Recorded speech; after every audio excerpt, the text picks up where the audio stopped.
What if L never died in Death Note? Just imagine the ripple it would cause, not just in Light Yagami's life, but in the entire narrative of justice, power, and manipulation. L's death was the moment when everything tipped in Light's favor. But what if that moment never happened? What if, somehow, L outsmarted Light just one more time and stayed alive? The cat-and-mouse game wouldn't just continue, it would evolve into something even more dangerous, more psychological, more unpredictable. L knew. Deep down, even when no evidence could legally convict Light, L knew Light was Kira. His eyes, his mannerisms, his ego, it all pointed to the same terrifying conclusion. But L's downfall was trust. Trusting too much. Trusting the system. Trusting Light just enough to let his guard down. So let's change one thing. What if L never let his guard down? What if, during that crucial moment, L faked his death? A decoy, a stunt, a trap.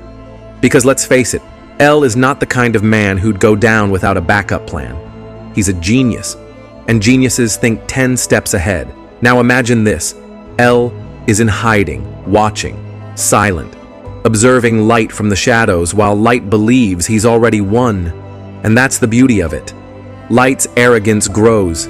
He becomes careless, because in his mind, L, the only real threat, is gone.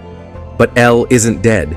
He's just waiting for Light to slip, waiting for that one moment when Light confesses something he shouldn't, because he thinks he's untouchable. This version of the story becomes even more intense, because now it's not a battle between Light and L out in the open. It's psychological warfare in the shadows. Nier and Mello never enter the scene, because L never dies. And frankly, their whole subplot becomes unnecessary, because L was always the original genius, the real threat, the only person who could go toe-to-toe with Light and actually make him nervous. So how would L expose Light? Slowly, painfully. He'd use Light's own weapon against him.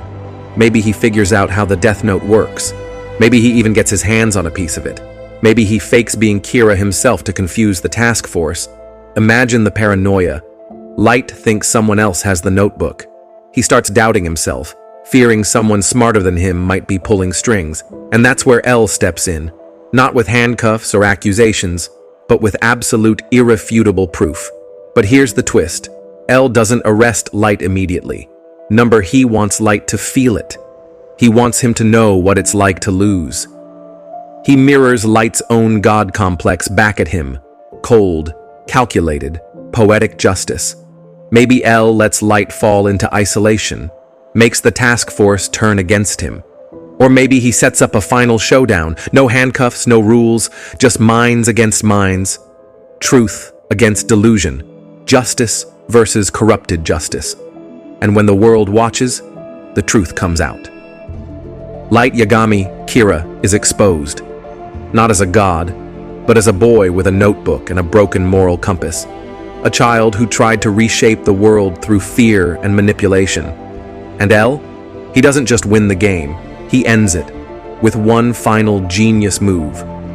But what would it cost?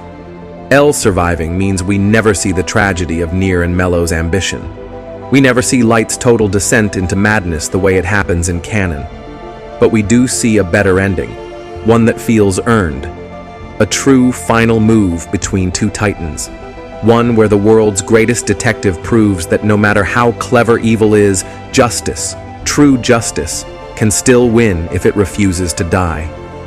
In the end, Light doesn't die in a blaze of glory. He dies in humiliation, exposed to the world he tried to dominate.